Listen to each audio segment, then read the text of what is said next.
Salut Jérôme. Est-ce que tu m'entends? Est-ce que tu m'entends?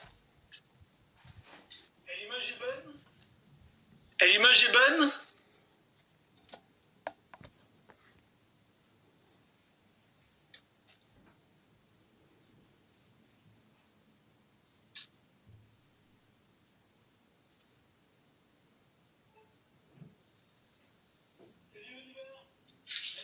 Salut Oliver.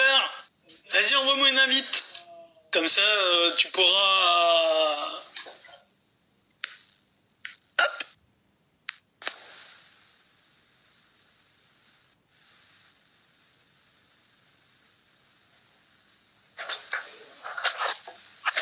Salut Oliver. Comment ça va? Bien et toi? Tu m'entends bien? Ouais, ça va, je t'entends. Oh, Je te vois aussi, c'est bon. Manque de lumière, non? C'est un peu ça.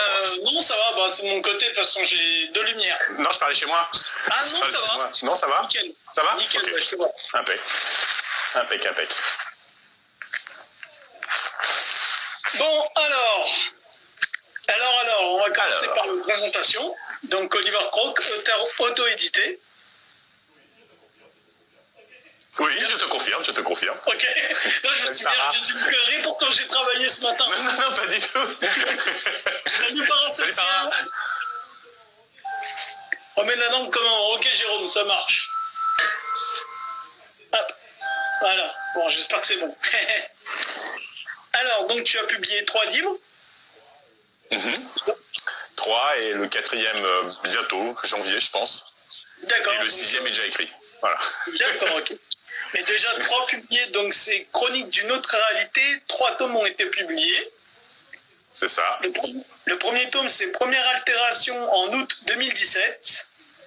Ouais. Le deuxième tome, Cristallisation en juillet 2018. Et Toujours le bon. troisième tome, Apocalypse en juillet 2019. Voilà, C'est sympa. bon, Paracétien, ça va?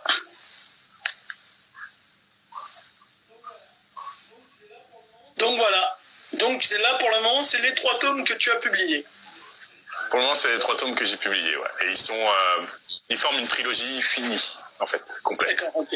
Et je comptais passer à autre chose. Et puis en fait, il y a plein de gens qui m'ont dit mais moi je veux savoir ce qui se passe d'autre. Et puis voilà. Et puis j'ai craqué et j'ai continué d'écrire dans le même univers. Donc la suite. Pas de souci, Para, à tout bientôt. Ok, ça marche. Et donc voilà. Donc je suis passé. Donc j'ai lancé un 4e et puis j'avais écrit entre-temps un livre sur l'Écosse. Sur le Loch et le Loch Ness, et finalement il rentre en faisant une petite introduction, je peux le faire rentrer dans mon univers aussi, donc je le garde pour le tome 6, et puis voilà, donc là j'ai le 1, 2, 3 donc, qui est sorti, le 4 qui arrive en janvier, le 6 qui est déjà écrit pour la fin de l'année 2021, j'ai que le 5 à mettre entre les deux pour faire la jonction, et pour Noël 2021, on sera à 6 tomes. D'accord, ok. Si tout va bien. Si tout va bien. Mais tout ça sous la pression, parce que voilà, tout ça, on va dire sous la pression des lecteurs, hein, du public. Oui. Mais heureusement qu'ils sont là, parce que sinon je suis un branleur, tu vois. Donc. Ça serait bien que ma communauté me fasse pareil, de la pression. Au moins ils me poussent et puis comme ça je fais quoi. C'est clair. Alors, on va passer à la traditionnelle première question. Quel a été le déclic pour te lancer dans l'écriture? Pas vraiment de déclic en tant que tel, en fait. Le truc, c'est que je voulais vraiment écrire des histoires qui n'existaient pas. Je bouffe énormément de films d'horreur depuis 30 piges, 35 piges. J'avale tout ce qui passe, même les navets les plus terribles, au grand désespoir de mon épouse.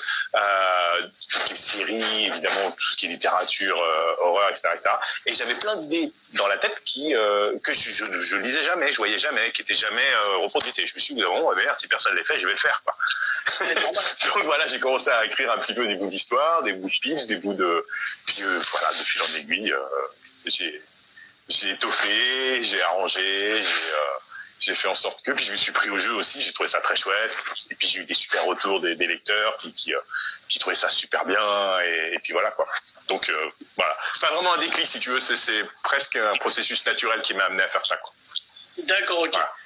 Oui, c'est ça, en fait, la plupart des gens qui se mettent dans l'écriture, enfin dans la création, on va dire, tout ce qui est écriture d'histoire ou même de film, c'est parce qu'ils ont envie de se dire, tiens, et si je crée mes propres fictions, en fait. Voilà, c'est exactement ça, ouais. Et puis à la base, je voulais vraiment pas. À la base, je j'avais pas de velléité de sortir plein de livres, quoi. C'était juste, voilà, j'avais plein de nouvelles, plein d'histoires. J'ai fait mes nouvelles. Le premier tome, ça s'appelait même pas le tome 1, ça s'appelait juste Chronique d'une autre réalité, première altération, tu vois. Et puis je m'étais dit, super, voilà, j'ai fait mon truc, c'est chouette. Et puis non, je pouvais pas m'arrêter là. Tu vois, j'ai fini, quoi. Je veux dire, une fois que tu sais en faire un, tu te dis, tu peux peut-être en faire un deuxième, et puis un troisième, et puis voilà. C'est comme les tatouages. Voilà, exactement. Oui. C'est comme les tatouages. Tu sais, t'en fais un, tu te dis, bon, c'est chouette. Maintenant, j'en veux un autre, puis un autre, puis voilà. Puis, c'est clair. Puis là, j'ai plus envie de m'arrêter, quoi. Alors, on va dire que ça va être la question 1 subsidiaire, mais est-ce que c'est toujours dans le même esprit que tu écris ou c'est un autre genre littéraire que tu vas faire, c'est-à-dire plus horreur ou tu veux changer un peu? Non, c'est toujours fantastique, mais fantastique pas dans le sens fantasy, fantastique dans le sens l'écran fantastique, tu vois, le magazine qui traite c'est de l'horreur, mais pas complètement gore, mais souvent je flirte quand même... voilà, c'est ça. Et bien souvent, je flirte quand même avec l'horreur et le gore. Donc, fantastique horreur, on va dire. Pour le moment, c'est que dans ce domaine-là. Mais j'aimerais bien écrire de la science-fiction. J'ai pas mal d'idées que j'ai un petit peu notées à droite, à gauche. Pour plus tard. Mais je pense que je passerai un moment ou un autre à la science-fiction parce que j'aime beaucoup ça aussi et j'ai envie de m'y frotter. C'est vrai que c'est sympa la science-fiction, mais on n'a pas de... Mais je crois... Enfin, je vais dire, on n'a pas vraiment d'auteur calé. D'auteurs très connus, même moins connus, mais en science-fiction, tu vois. Donc. Quand même, Asimov, oui, Herbert, ou même. En Europe, pas. Ah. En Europe aussi, je sais qu'aux États-Unis, il y a Asimov, Kadik et tout, mais en Europe, il y a pas, on n'a pas le même aspect, tu vois. C'est vrai, ouais. C'est rare. Ouais. C'est pas le même. Même l'horreur. L'horreur fonctionne. Pas très bien chez les francophones. Alors évidemment, Stephen King fonctionne parce que c'est Stephen King, parce que beaucoup au cinéma, donc il est aussi connu par l'intermédiaire du cinéma, vu que très vite ses livres ont été adaptés. Mais si tu demandes à des gens de citer des auteurs d'horreur, bah, ils vont citer King, ils vont citer peut-être Chatham, encore c'est plutôt du thriller. Ouais. Voilà. Et après le reste, ils vont passer direct sur Lovecraft, enfin sur des auteurs anglophones directement, quoi. Alors que par exemple chez les Québécois, par exemple, il y a énormément d'auteurs d'horreur. J'ai rejoint là, il y a depuis pas très longtemps un groupe justement de lecteurs québécois, mais c'est incroyable, quoi. Il y a autant de francophones canadiens que d'habitants en Suisse, donc tu vois, ça c'est tout petit finalement. Comme ils ont un nombre incalculable d'écrivains d'horreur, quoi, puis horreur, gore, bien puissant. Et je pense qu'ils ont plus la mentalité nord-américaine, tu vois, plus anglophone de ce côté-là. Et c'est autant chez nous c'est une niche, autant là-bas c'est bien plus développé. D'ailleurs, mon objectif à court terme, c'est d'être traduit et d'essayer de passer un petit peu de l'autre côté de l'Atlantique pour voir comment ça marche, quoi. Oui, c'est clair, ça serait pas mal. Alors, justement, c'est la deuxième question. Est-ce que tu dirigerais en maison d'édition traditionnelle? Ou tu préférais être encore l'aspect édition? Alors, en théorie, non. Parce que j'aime bien, c'est ce que diront la plupart des auto-édités ou des auto-publiés, t'aimes bien tout contrôler. Mais le problème, c'est que c'est vraiment chiant. Parce que le boulot de l'édition, c'est quelque chose d'extrêmement... Enfin, je veux dire, bon, encore trouver un graphiste, trouver une correctrice ou un correcteur, enfin mais tout ce qui le reste, c'est-à-dire distribution et promotion, c'est les éditeurs qui savent faire. C'est un vrai métier. Alors, franchement, j'en sais rien. Je serais tenté de te dire non, mais si quelqu'un arrivait avec un super contrat, peut-être que j'y réfléchirais quand même. Oui, voilà, Fontaine, je ne boirai pas de ton eau. Et non, il faut pas dire ça. Donc, en théorie, ça serait non. C'est dire, maintenant, tu me dirais là tout de suite, je te dis non. Mais en pratique, il faudrait que je vois, parce que pourquoi pas. Si vraiment je vois que ça peut m'apporter quelque chose, que ça peut m'apporter une plus grande visibilité et plus de gens qui vont lire mes histoires, parce que c'est surtout ça qui m'intéresse, que les gens lisent mes histoires. Ouais, pourquoi pas. Ouais, j'y réfléchirai en tout cas, ça c'est sûr. Je dirais pas non direct. Ouais, il faut toujours réfléchir hein, de toute façon à un moment donné. C'est ça. Et puis je trouve que c'est tous ceux qui disent non, je vais être complètement libre et garder mes trucs et tout. Il y a quand même une petite touche de malhonnêteté intellectuelle parce que si vraiment quelqu'un arrive avec un super contrat et que c'est une grosse maison et qu'ils disent voilà, ton livre va être tiré ne serait-ce qu'à 5000 exemplaires et puis il sera dans 800 librairies et puis tu le trouveras à la Fnac, chez Cultura, machin, tout ça. Même si tu te dis, ok, alors je vais toucher 1 euro par livre, alors que là, en auto-édité, je suis à 1,50, ok, mais en même temps, bon, si tu deviens pas riche, tu vois, je veux dire, non, franchement, j'y réfléchirai. Non, mais au moins c'est honnête, hein. Au moins c'est honnête de ta part. Il faut toujours être honnête. C'est vrai. Alors. Hey, salut, JR. Oui, toujours. Alors, deuxième partie. Est-ce que tu as un sujet que tu aimerais parler, donc tu aimerais développer un peu, parce que un sujet n'importe quoi, un sujet de société ou un sujet même par rapport à la culture dont tu aimerais parler pour bien te défendre?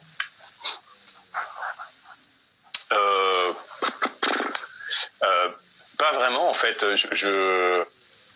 Ce qui m'embête en ce moment, c'est de ne pas pouvoir voyager. Voilà, si tu veux savoir. Donc, je pourrais te parler un petit peu de ce qui se passe dans le monde avec le Covid. La Covid, faut-il dire.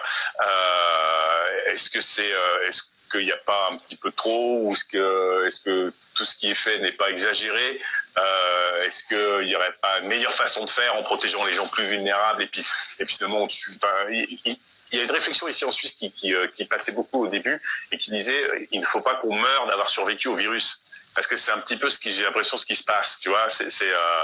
Alors ok, c'est super, on arrive à peu près à contenir le truc, mais au final, est-ce qu'on n'est pas en train de tuer foutre plein de gens dans la rue, de tuer, enfin voilà, et moi ça me touche particulièrement parce que mon hobby principal c'est le voyage, et donc là depuis le début de l'année je souffre. Je souffre horriblement de ne pas pouvoir voyager. Et comment ça se passe en Suisse avec le virus? C'est ce que vous avez, parce que nous là en ce moment il y a les bars qui sont fermés, il y a plein de trucs, tu vois, qui se font, les restaurants ils restent ouverts, mais non, ici déjà on n'a pas été confinés comme vous. On a eu un semi-confinement. C'est-à-dire qu'on on n'avait pas de problème pour sortir, on n'avait pas besoin d'avoir une attestation pour avoir le droit d'aller sortir le chien ou je sais pas trop les trucs là que vous aviez eu à faire pendant 2 ou 3 mois.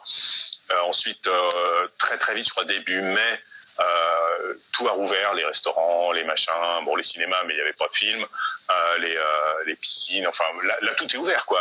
Il y a juste et puis après ça dépend aussi des cantons. Par exemple. Excuse-moi, j'ai mon chat qui fait le con. Dans le canton de Genève, par exemple, quand tu vas au restaurant, tu es quand même obligé de remplir un truc pour dire, voilà, tu laisses ton numéro de téléphone, ton adresse, et puis comme quoi tu étais tel jour à telle heure à ce restaurant, au cas où, s'il y a une personne qui a été contaminée, comme ça on peut te contacter, te dire, attention, restez 7 jours chez vous, ou faites attention qui vous avez croisé, etc., etc. Dans le canton de Vaud, par exemple, c'est différent. Donc selon les cantons, quand tu sais le nombre de cantons qu'il y a, tu vois, c'est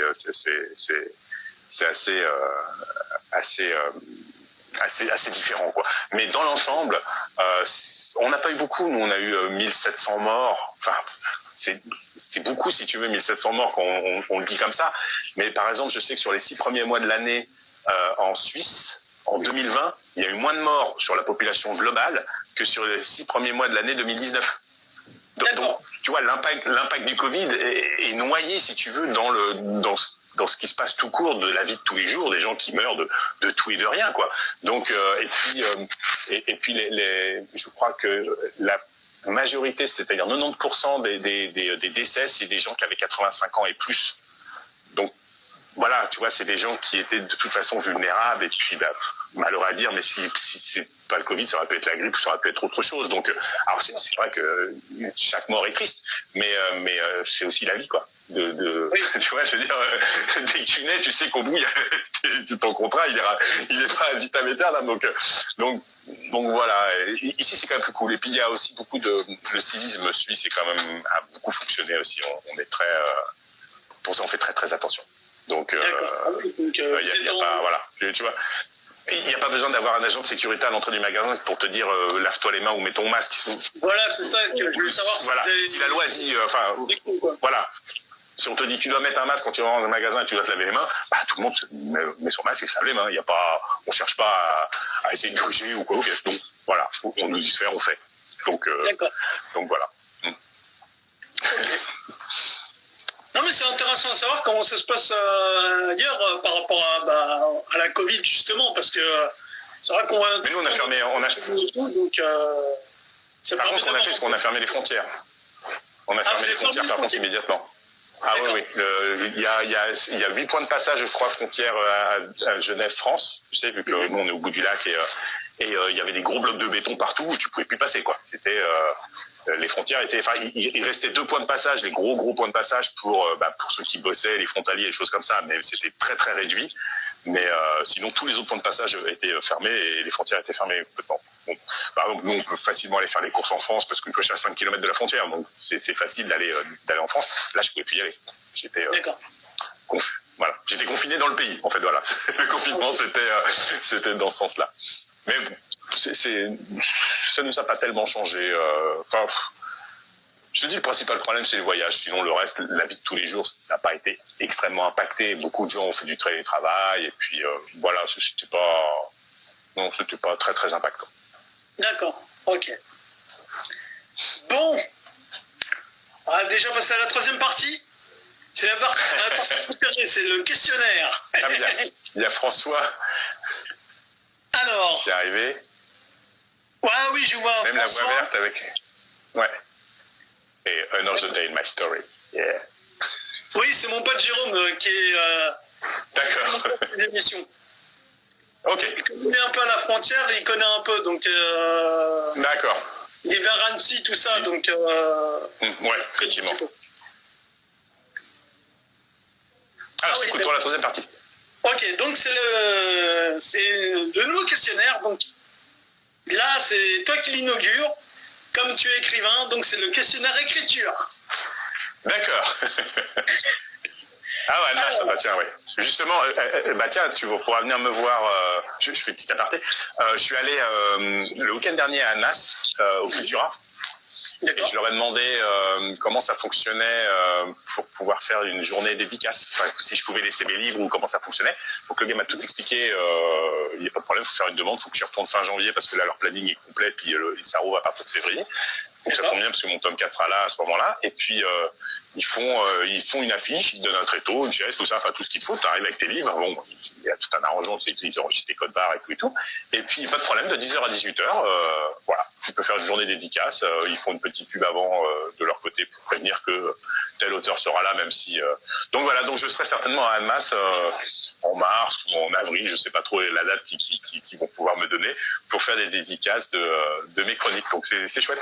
Ça va être un petit peu flippant. Je vais avoir une petite appréhension, je pense, mais ça va être intéressant de rencontrer peut-être des gens qui me lisent et de savoir un petit peu ce qu'ils en pensent. Bah oui, c'est clair. Autre que sur Twitter ou. C'est ta première séance dédicace alors. Si ça se fait, oui, ça sera la première fois. Voilà, j'ai dédicacé quelques livres à ceux à qui j'envoie, tu sais, ou qui me. Mais sinon, non, j'ai jamais. Mais le truc, c'est qu'en fait, moi, j'ai été édité en numérique. Quand tu as donné les dates tout à l'heure, 2017, 2018, 2019, c'était que en numérique. Et puis en fait, ça m'a coupé une grande partie des lecteurs parce qu'il y a quand même que 15%, je crois, des livres qui se vendent qui sont des numériques. Donc ça veut dire qu'il y a 85% des gens qui préfèrent avoir la version papier. Donc oui. Je me suis dit au bout d'un moment, bon bah voilà, ça va être temps de passer au stade 2, quoi. Donc j'ai engagé une correctrice pour vraiment être sûr qu'il restait plus de fautes, etc., etc. Il en restait évidemment. Et je suis passé en mode plus professionnel, quoi, en fait. Donc, j'ai refait les couvertures, je me suis formé sur LinkedIn pour qu'elles soient. Bon, je sais pas si tu en as vu quelques-unes. Tu vois, là, j'ai le tome 1, et tu vois, sur la tranche, et puis derrière, enfin, tu vois, c'est. Et les trois tomes qui sont déjà sortis sont vraiment. Je peux avoir la version. L'épreuve du 2, et tu vois, c'est la même chose quand tu mets tu vois, sur la tranche, ça va être Enfin, tu vois, voilà, ça va faire très joli dans ta bibliothèque. Puis derrière, tu vois, même chose. Enfin bon, voilà, j'ai fait quelque chose de très beau, très propre, très pro. Donc, et puis comme je compte ce qu'il y en a au moins 6, l'idéal, ça serait 9. Donc, tu vois, ça sera très chouette. Oui, parce que après, exactement. Mais moi, je les sors dans l'ordre. Oui.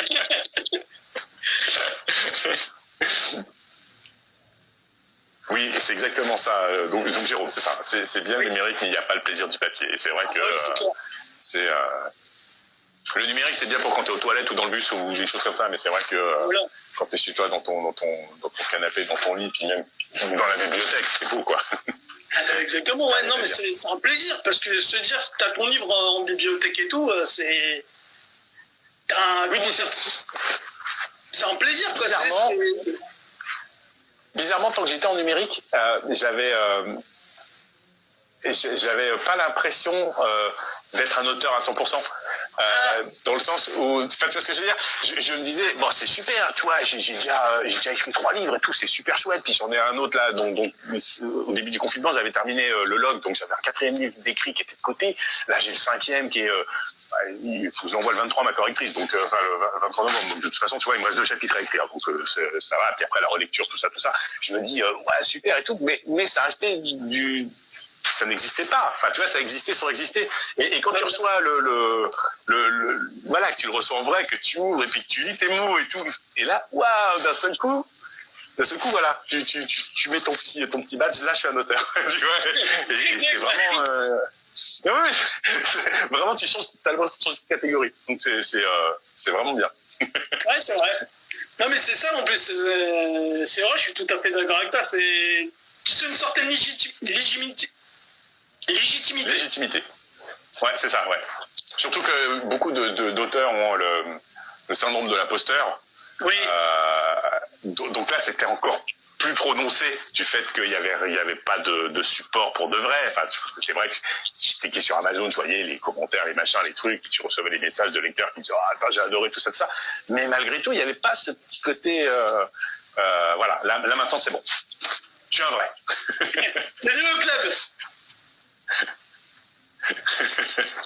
Qu'est-ce qu'il dit? Ça fait moins bizarre que de ranger des iPhones. Oui, c'est sûr.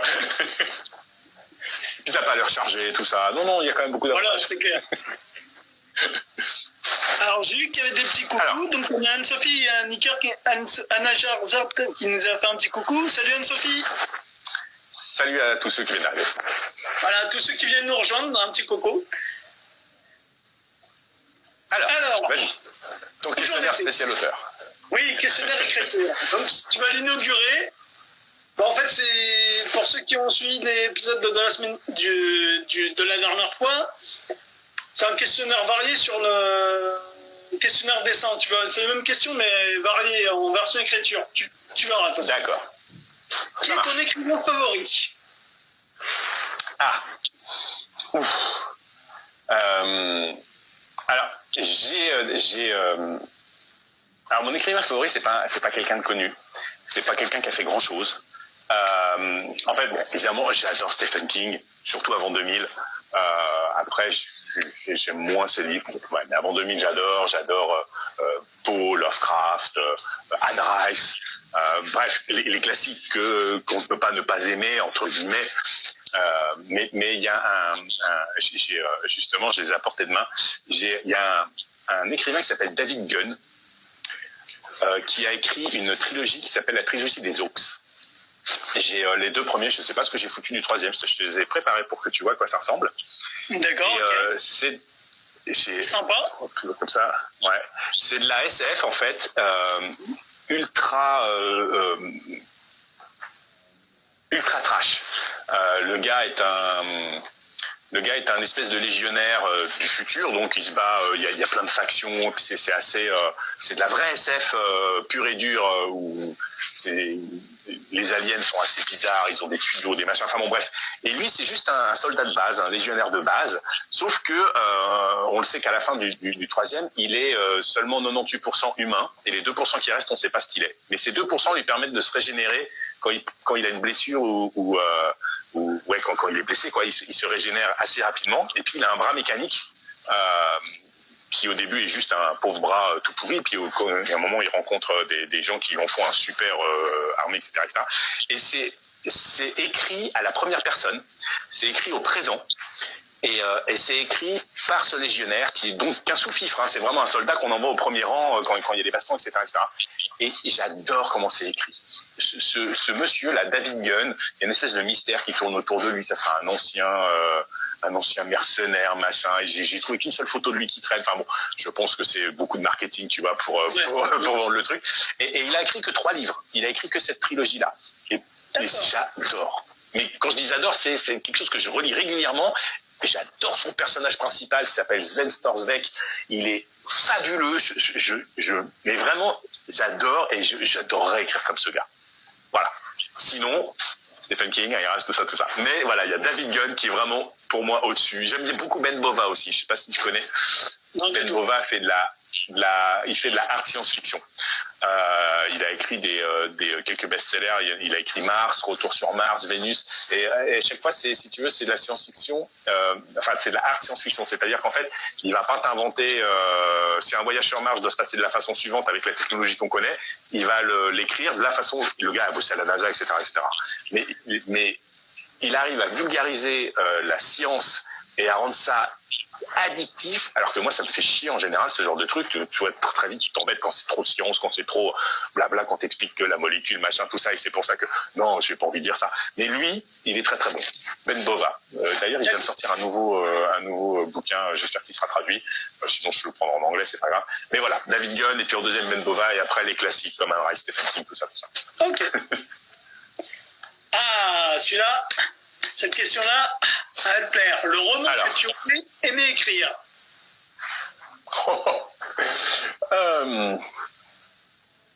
Alors, en fait, je pense... En fait, il n'y en a pas. Il n'y a pas un roman que j'aurais aimé écrire par-dessus tout. Par contre, il y a des idées que j'aurais aimé avoir en premier. Comment t'expliquer tu prends H.G. Wells, L'homme invisible, La machine à remonter dans le temps. Le tout premier gars qui a écrit un livre sur le voyage dans le temps, il a eu l'idée, le premier. Tu vois, il était le premier à imaginer ça, quoi. Alors après, évidemment, il y a eu plein d'autres trucs. Je veux dire, même si tu prends Retour vers le futur, c'est absolument super génial, c'est bien fait, etc., etc. C'est le même sujet, mais l'idée de base, c'est le gars qui l'a eu. Bah, tiens, et ça devient de plus en plus difficile de trouver des nouvelles idées. Tu vois, oui, récemment, une idée, bah justement, tu en parlais sur Twitter cette semaine, il y a 2 ou 3 jours, je crois, de Michael Crichton. Oui.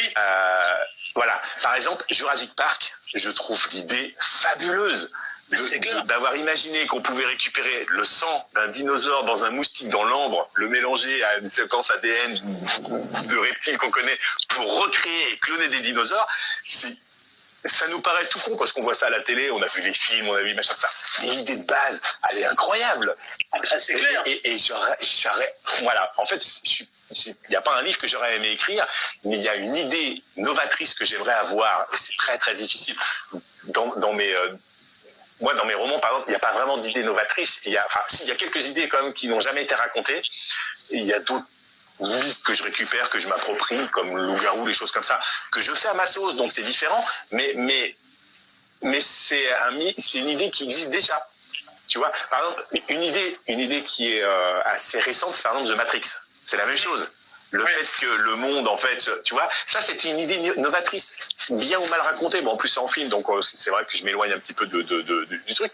Mais voilà, c'est plutôt ça. J'adorerais avoir l'idée du siècle, l'idée que personne n'a jamais eue, et qu'on se dise, waouh, voilà. Plutôt comme ça. Ouais, je vois. Ouais, voilà. j'avoue. Est-ce que ça te va comme réponse?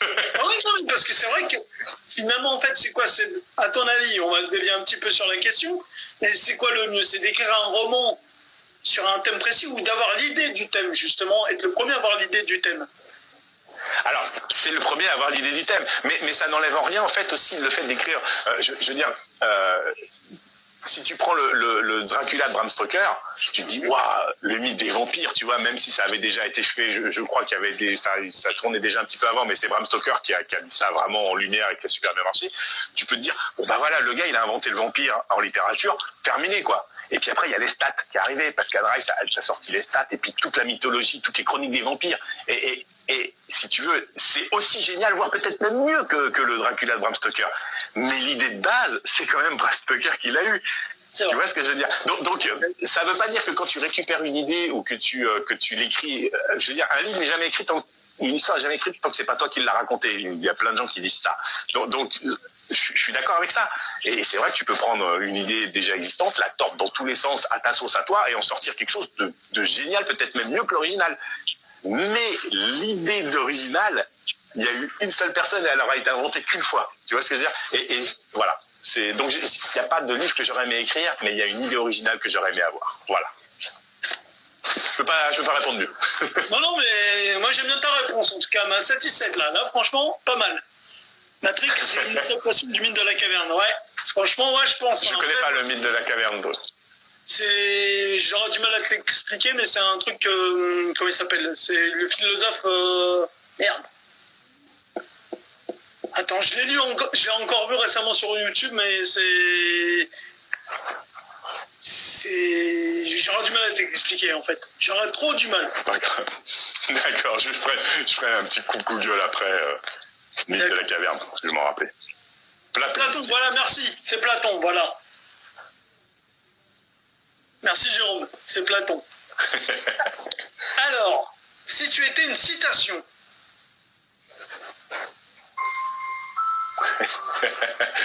Pourquoi faire aujourd'hui ce que je ferais peut-être pas demain? Voilà, parce que la procrastination, c'est un petit peu trop ancré chez moi. Et ouais. ça me ressemble assez bien, quoi. C'est pour ça que c'est bien que j'ai des deadlines. Tu vois, là, par exemple, pour mon tome 4, j'ai contacté ma correctrice, je lui ai dit, c'est quand tu as une prochaine place? Elle m'a dit 23 novembre, je lui ai fait, je prends. Je savais pas si j'aurais terminé, mais au moins, en ayant cette date limite, ça va m'obliger à le finir. Parce que sinon, même s'il me reste 2 chapitres à écrire, je verrai l'année prochaine, pourquoi pas. Enfin, tu vois, voilà. Alors, il me faut une deadline parce que sinon, procrastination, power. Et donc, ouais, pourquoi faire aujourd'hui ce que je ferai peut-être pas demain? Ça me va pas mal, ça me ressemble bien. Hélas. À la main ou sur ordinateur?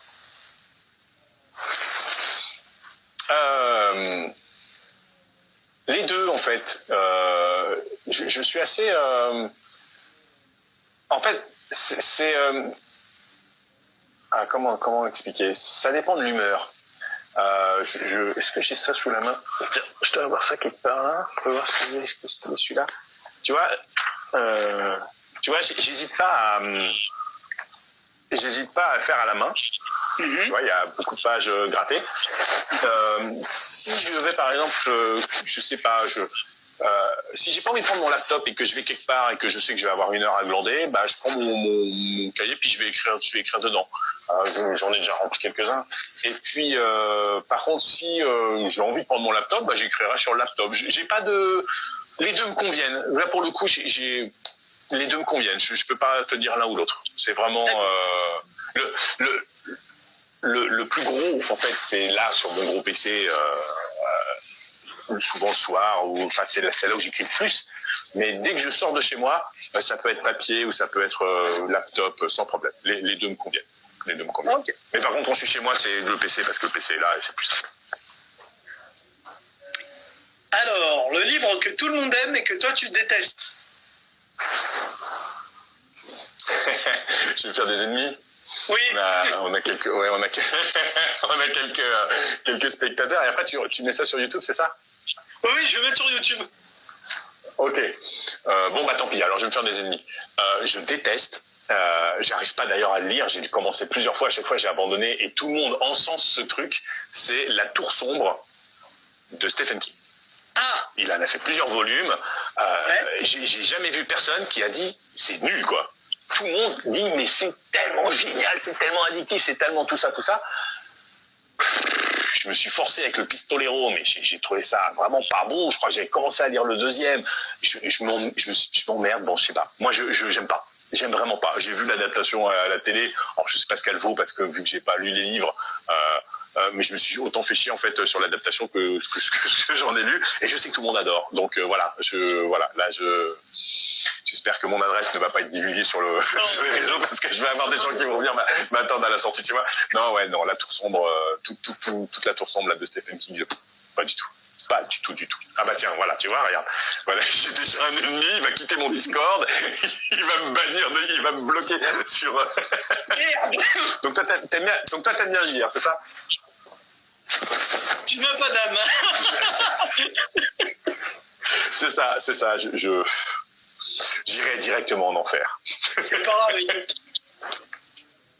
De toute façon, je vous y retrouverai, il y en a quelques-uns. Jusqu'à 2000, tu aimais bien. Oui, non, mais j'aime beaucoup Stephen King, c'est lui qui m'a donné envie de faire... Je les ai rangés, je les avais à portée de main. J'ai adoré les deux Brume, La Faucheuse et Brume, je sais plus ce que c'est le deuxième. Enfin bon, c'est deux recueils de nouvelles. J'ai les versions super vieilles des années 80 qui sont raccommodées avec des bouts de scotch parce que la couverture elle s'enlève toute seule, etc. Et ces deux bouquins, ces deux recueils de nouvelles, c'est ça qui m'a donné envie, vraiment, toutes les histoires dont je te parlais tout à l'heure, que j'ai plein d'histoires qui me viennent et puis qui ne sont jamais racontées, c'est ces deux bouquins-là de Stephen King et la Twilight Zone. Je ne sais pas si tu... voilà. Si je connais de nous, quand j'étais jeune, donc tu vois, ça remonte. Ça remonte à très loin. Je crois que c'est le début des années 80, je crois que c'est 81, ça a dû commencer. Donc toi, j'avais 11 ans. Il y avait Temps X à la télé, oui. Samedi après-midi, avec les Bogdanov, quand ils avaient encore des têtes de jeunes premiers, voilà. Et il passait donc des épisodes donc, de Star Trek, donc je suis devenu un Trekkie à ce moment-là, des épisodes, il y avait une série qui s'appelait Time Tunnel, que personne connaît, mais moi que j'adore, c'est deux scientifiques, en fait, c'est une espèce de tunnel comme ça qui est noir et blanc. Et puis à chaque fois ils étaient projetés dedans, puis ils se retrouvaient dans une époque différente, un peu à la Code Quantum. Et puis donc ça va être l'explosion du Krakatoa, ça pouvait être plein de trucs comme ça. Et puis ils devaient se démerder en connaissance de l'histoire, mais ils pouvaient pas revenir. Non. Midnight, ça suffit. Et puis il y avait The Twilight Zone.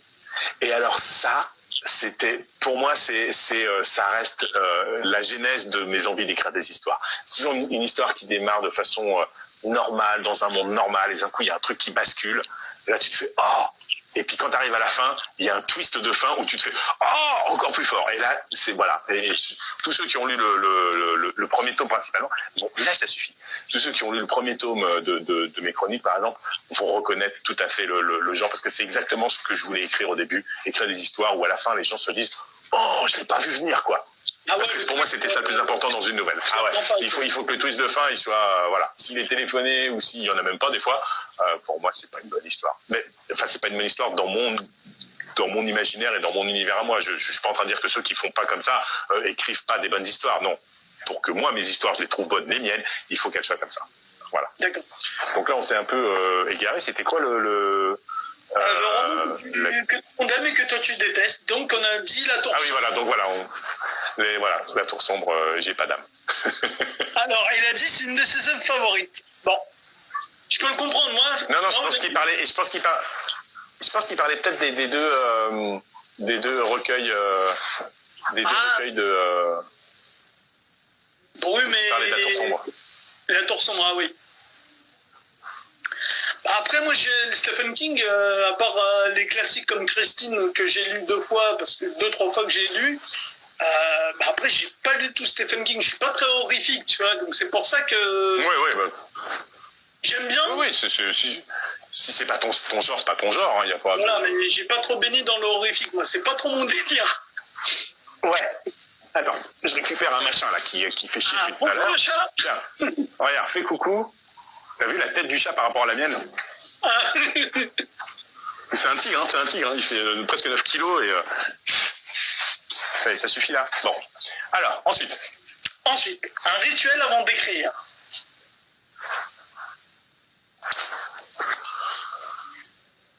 Ça. Whisky.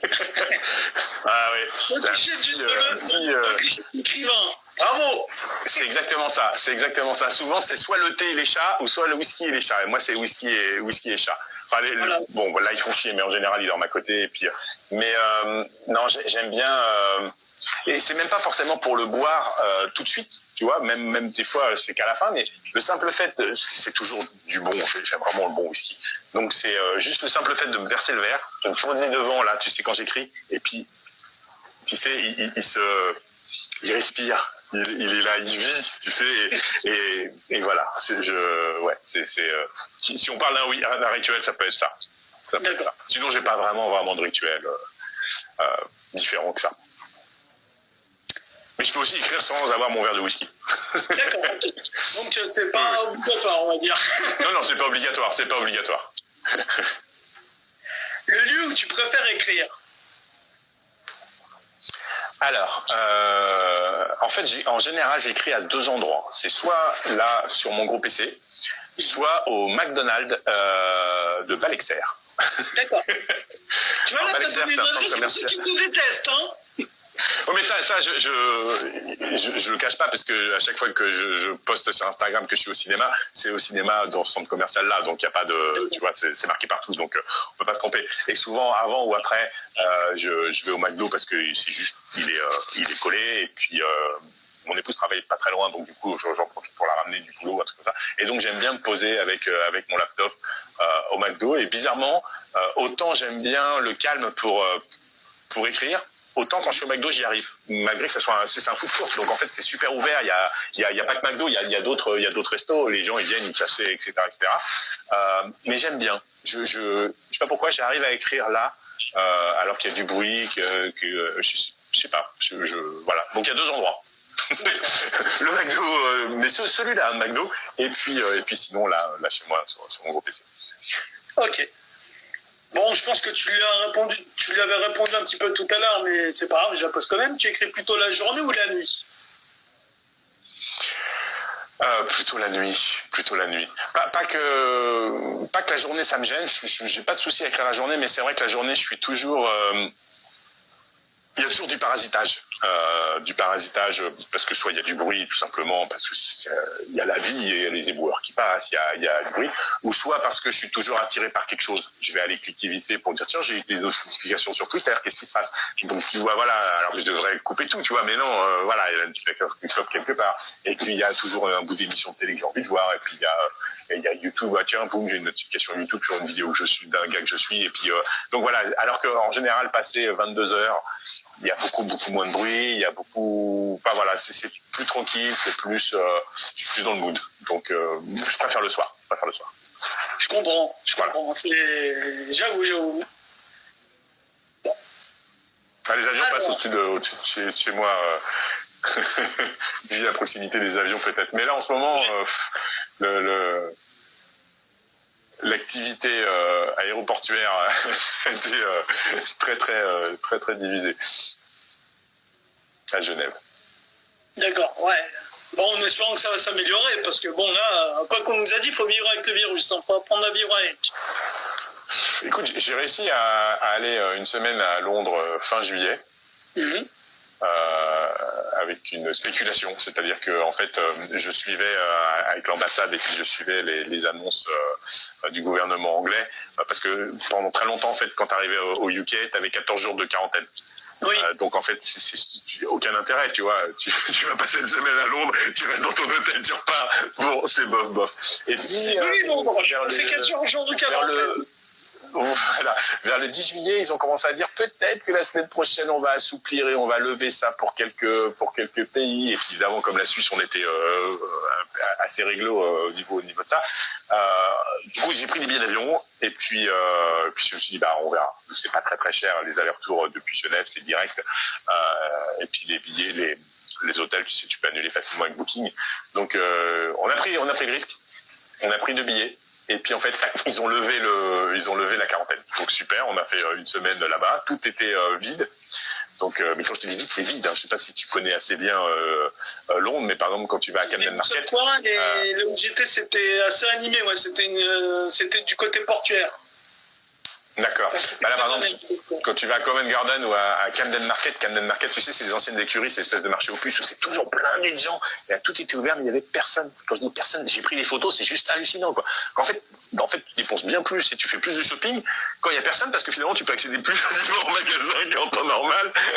Et donc, c'était chouette. Et puis, ils ont refermé le gouvernement anglais du Royaume-Uni complètement, en fait, puisque c'est la même chose pour l'Écosse et le Pays de Galles. Ils ont refermé là fin août, je crois. De nouveau, il faut une quarantaine de 14 jours. Donc, voilà. Puis là, ça s'est fermé à peu près partout. Là, ça repart de toute façon. Donc les voyages, je vais devoir faire Halloween en Suisse cette année. J'espère que je pourrai faire Noël quand même ailleurs, parce que c'est pareil, ça fait très longtemps que j'ai pas fait Noël ici. On verra. Alors, enfin. Bon, ben, c'est déjà la fin, en tout cas. On arrive où, là? Merci d'avoir accepté mon invitation. Bah écoute, avec plaisir. Alors, bon, comme toujours, tu peux faire donc comment dire, ta petite promotion. Donc, qu'est-ce que donc les prochaines sorties ça va être? Alors là, il y a le tome 3 qui va sortir en papier. Écoute, l'épreuve est arrivée, mais je l'ai pas encore entre les mains, l'épreuve papier, parce que il y a des lois. Il y a une législation douanière qui fait que par rapport à Amazon en Suisse, on peut pas recevoir les épreuves papier ou alors les bouquins auteurs. Tu sais, quand tu commandes en tant qu'auteur, tu payes juste le prix de l'impression et tu payes pas le prix normal de si toi tu commandes mes livres, c'est pas la même chose. Et à cause de certaines lois au niveau de la législation douanière, je ne peux pas les recevoir en Suisse. Donc je suis obligé de les envoyer à quelqu'un que je connais en France pour ensuite les récupérer. Donc là, j'aurai lundi la version du tome 3, donc je vais refaire une lecture pour vérifier que tout va bien, qu'il n'y a pas de ligne qui déconne ou quoi aux caisses. Et donc, qui va être mis en ligne, j'espère, donc pour le week-end prochain, pas demain, mais celui d'après. Et ensuite, je pense au mois de janvier pour le tome 4. Ouais, je pense fin janvier. De toute façon, je communiquerai sur les réseaux sociaux comme d'habitude, sur Twitter, sur Insta et sur ma page Facebook. Donc, voilà mon actu. Et sinon, le 1 et le 2 là sont sortis donc là en version papier récemment et puis ça fonctionne assez bien. Les gens sont assez contents et c'est cool. Et puis moi aussi du coup. Et moi aussi du coup. Et voilà. Alors, où les gens peuvent te retrouver sur justement, tu as dit tes réseaux sociaux, mais aussi tu as un site internet. Oui, alors j'ai un site. Par contre, le site c'est juste un site d'auteur, c'est-à-dire que dessus il y a énormément il y a 8 ou 10 nouvelles en lecture libre, dont une ou deux qui sont justement extraites des chroniques d'une autre réalité. Comme ça permet d'avoir une idée de mon travail. Et j'ai aussi un autre site qui est pas du tout. C'est un site de review de films en fait. De films d'horreur, de films fantastiques, de films de science-fiction. Il n'est pas alimenté régulièrement, c'est-à-dire que ça dépend. Je peux être pendant 3 semaines d'affilée, je vais en faire une tous les 3 jours, donc voilà, ça va s'alimenter. Puis des fois, pendant 2 mois, je poste pas de nouvelles. C'est vrai que là, en ce moment, je ne vais pas au cinéma, donc il y a moins. J'ai vu quelques films là, assez récents que je voulais chroniquer, puis finalement, j'ai procrastination. Donc on en revient à la même chose. Je crois que c'est notre commun, ça, la procrastination. mais si les gens veulent vraiment se tenir au courant de ce qui se passe uniquement au niveau de les livres et de mon activité d'auteur, le mieux c'est la page Facebook parce qu'ils ne seront pas du tout envahis de posts ni rien. Je poste vraiment, voilà, je fais des updates une fois par mois peut-être, et puis un petit peu plus quand il y a des sorties. Bon, en ce moment l'activité est un petit peu plus fournie, donc du coup je poste un peu plus, mais c'est pas tous les jours de toute façon quoi qu'il arrive, ça reste vraiment que quand j'ai quelque chose à dire quoi. Et puis sinon il y a Twitter où là tu me suis, et t'as vu sur Twitter où là je suis beaucoup plus actif, où il n'y a pas une journée sans que je fasse 2-3 tweets, soit des trucs rigolos, soit des trucs qui m'ont un peu qui m'ont surpris, ou des questions que je pose, ou aussi pour l'activité de façon d'auteur. Donc voilà. Donc d'ailleurs aujourd'hui, c'était quoi ton juron favori quand tu te cognes le pied? Merde. Voilà, tu vois. Donc voilà, je fais souvent là, depuis quelques temps, ou alors je poste des photos d'endroits qui me plaisent. Enfin voilà. Mais là, c'est là où je suis le plus actif, je suis plus réactif aussi. Si on m'envoie un message, je réponds quasiment tout de suite. Ça reste rare. Et donc c'est Oliver Croc partout, donc c'est facile à j'ai une tête de zombie sur le truc, on peut pas me rater. D'accord. Et c'est vrai que Voilà. j'ai remarqué, par rapport aux autres réseaux comme, bon, Instagram, c'est plus de l'image. Et Twitter, il y a plus, comment dire, les gens sont plus réactifs que sur Facebook. Tu vois, il y a... Oui, mais c'est normal en fait parce que sur Facebook, finalement, c'est sur ton compte perso, c'est que censé être tes amis. Oui. Alors bon, il y en a qui ont 8000 amis, tant mieux pour eux. Moi, sur mon compte Facebook perso, j'ai même pas 100 amis, quoi, parce que c'est des gens vraiment que je connais. Et puis sur ma page pro, j'ai pas tant de gens que ça. T'as 200, 250, je sais pas, j'ai pas regardé depuis un petit moment, mais ça reste les gens qui cliquent pour aller me suivre. Alors que sur Twitter, si tu fais un tweet et puis que ça plaît à quelqu'un et qu'il le retweet, d'un seul coup, t'accèdes à la tweetlist de 8 000, 10 000, 12 000 personnes, alors que tu vois, toi, t'as rien fait finalement. Ça s'est juste propagé tout seul. Sur Facebook, ça marche pas comme ça. Donc voilà pourquoi c'est bien plus, ça fonctionne bien mieux. Et je trouve que c'est. Et puis Instagram, j'arrive pas très bien à gérer ce réseau social. Pourtant, il semblerait que ça soit vraiment très bien pour les auteurs, mais j'essaye. Voilà. Mais Twitter, c'est le mieux pour moi. Ça, c'est celui où je suis le plus actif. Ok, ça marche. Voilà. Ça marche. Bon, je te dis à une prochaine. Donc, de toute façon, on se retrouve souvent sur les réseaux. Oui, on garde contact. Voilà, on garde contact. Et puis, merci pour l'invitation. En tout cas, c'était vraiment sympa. C'était des chouettes questions. Je suis content d'avoir été le premier à tester ton questionnaire. Et puis, j'espère que les réponses t'ont plu et ont plu à ceux qui étaient là et qui vont. Oui, voilà, c'est un peu le questionnaire, comme je disais la dernière fois à Emarielle, qui était qui est une dessinatrice. Donc c'est un peu les questionnaires, un peu comme Ardisson faisait à l'époque, tu vois, c'est dans le même esprit. D'accord, oui. Ah oui, c'est vrai, ouais. C'est vrai. Sans le côté piquant. Voilà, sans le côté. On est surtout. J'ai pas envie de me faire striker. Déjà, j'ai pas beaucoup. J'ai pas envie de me faire striker. Mais un jour, ça va venir, ça va venir. D'accord, mais tu me rappelles, pas de problème, moi j'ai pas peur. Oui, il n'y a pas de souci, t'inquiète. Ok, ça roule. En tout cas, merci pour tout, Samy. À une prochaine. Ciao. Ciao.